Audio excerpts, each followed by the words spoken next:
Violent crime continues to be a major problem here in Billings. Just in the last week, we've seen two very public shootings. A man was shot and killed in a road rage incident downtown, and another man was injured in a shooting at Montana Fair. But no one is behind bars tonight for either crime, despite several witnesses. Tonight, we have updates on both shootings. We begin with David J., who joins us from right outside our Q2 studios with some important advice from police. Road rage is a problem here in Billings, and police respond to it daily. Nationwide, violent encounters are on the rise, and what happened here on 4th Avenue North on Saturday is rare, where a fight escalated and a man lost his life. This is a scene that may seem shocking. Two men get out of their cars in downtown Billings, and a fistfight ensues. One man then begins hitting the other driver's car with a traffic cone. Things only escalated from here. Shots were fired, and a man was killed.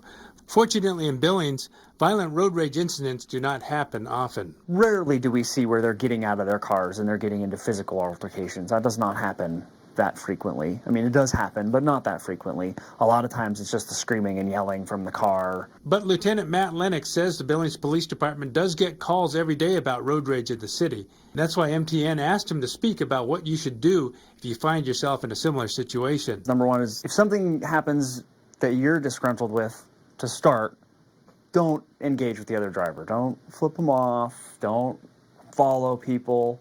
Don't get upset over somebody's driving behavior. Lennox says if someone approaches your car, stay in your vehicle, get a description of the vehicle, leave the area, and head toward the police station.